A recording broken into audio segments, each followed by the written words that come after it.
Hello, everybody. I'm Madame Sensei. I teach Spanish, French, and Japanese to high schoolers out here in the beautiful Pacific Northwest. I've written a few books. This one that you're about to watch is free because I don't own the rights to the Harvard Project Zero thinking routines, and I just want to give back because, they made them available to me for free. Then whatever I do with them should be available for free too. I'd love to discuss my ideas and get more ideas from you. I can be reached here at studio-nemo.com. I'm here on YouTube, obviously.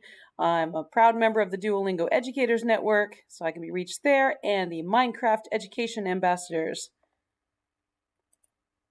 Today, we are talking about I used to think, now I think.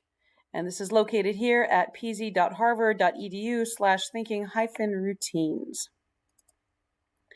This one they do triple duty on, and they also use it in the synthesizing and organizing ideas subcategory, and also in the exploring art, images, and objects subcategory, as well as the core thinking routines. Their subtitle for this is a routine for reflecting on how and why our thinking has changed.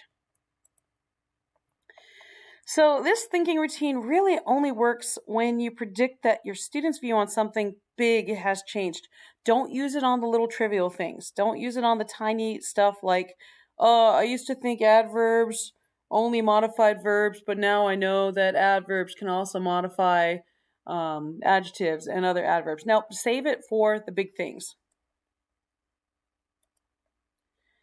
If you're teaching grammar explicitly with it, and again, grammar includes any pop-up grammar lessons, if you're using grammar translation method, if you're using audiolingual method while looking at transformation drills, if you're going straight out of your textbook, or any other time that you're just teaching grammar. This one, I don't really use too much personally on the strict grammar lessons. I will have my students get metacognitive, and as I'm teaching them something, I tell them what method I'm using, and I tell them why each method works and how it works on different times of the day and different brain types and different class dynamics, and why I might choose to introduce something with one method over another method. And okay, now you've seen it that way, let me do it with a different method, because I'm trying to hit them in all the many different learning styles that they have. And so I do want my students to get really versed in what method they're using. And so I can use this method and say, well, did you prefer using the audiolingual method for this or the natural method? Do you feel like fossilization is an issue for you because that's important in these methods? And it helps them decide what method they want to encourage me to use more of in the classroom. But mostly I use this when teaching literature, culture, history, art, food. There is a high cognitive demand for this thinking routine. Okay, so a lot of times I have to decide if I'm going to conduct the part of it in English, the bulk of it in English. I've done that with when we're working on some really, really sticky things, and I really want the students to think very deeply about the culture.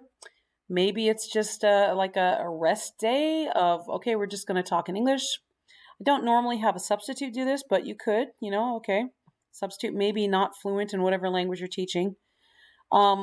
So keep in mind that just because you say this one's going to be a really difficult one to hold entirely in the target language doesn't mean it's an all or nothing proposition.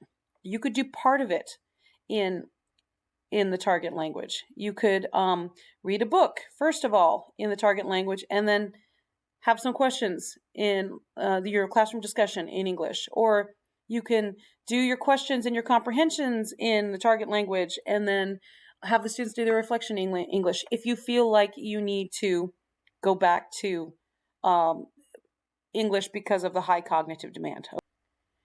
You could read in the target language and then do everything else you need to do in English. You can read in the target language and then have the students speak in the target language. You could have the students speak in the target language and read something in English. You could have the students listen in the target language and speak in English and read in English. Or they could read in the target language and listen in English. It doesn't matter as long as you're hitting the reading, speaking, listening, and writing. And then even when you're doing it in English, try to code switch as much as possible. Okay? Try to put in as much of the target language as you can, but it's completely okay. This is a really heavy lifting thing you're doing. It's okay to have some English in it. Cut yourself some slack. Cut your students some slack, because if it gets out of their ballpark, if they're at N plus 20, they're just not going to be engaged. Okay? So do whatever you need to do. You want to get them talking about whatever tough issues you're talking about, right? So do as much as you can in the target language, but if you have to field your questions from the students in English, do that and you answer them in the target language, okay? Because you really want to get an in-depth discussion. You really want them using their critical thinking skills, okay? But again, no matter what you do, even if you've got really advanced students, give them a word bank, okay? Because the students who don't need the word bank, I guarantee you they're not going to even glance at the word bank. The students that are in the mid-level, they'll look up at the word bank a couple times or look down at the paper if you've given it to them on paper a couple of times, but it's just there as a crutch just to make them feel good. And the students who really need the word bank, they're going to be using the word bank. So you've scaffolded the lesson. You've built that differentiation right in. But keep pushing them to use the words in the word bank and to code switch as much as in the target language as possible. Use as much of the grammar skills that you've taught them as possible. But again, depending on what you're talking about, they might need to sprinkle in some English if you're going to have a really good in-depth discussion about it. So this is the time to tackle all those big cultural or historical issues, okay? Is bullfighting a beautiful ballet of matador and bull? Okay? Give them their word bank. Was Napoleon a great general or not? Give them a word bank. Have them discuss it. So read something historical and then let them discuss it. How much responsibility should the Showa emperor have taken for World War II? Here's my word bank. And with Japanese, my word bank always includes furigana. And generally, I give them the kanji just because I think seeing the kanji helps them figure out, they don't know what this kanji is. Well, they might, because, in the chapter books, it'll have, daiichi, daini, that kind of thing. So they might recognize it. But certainly they know that this is ni. They know that this is tsugi. They know that this is dai. Okay, so seeing the pronunciation on top of it is helping to reinforce that. And also, that's just the way the language works. And you can read faster. You read faster for meaning by seeing the kanji. And this gives them the pronunciation. Reading in Japanese is different than reading in English, okay? And we can talk about what all the little parts of it mean and everything. So in our next episode, we are going to talk about see, think, and wonder.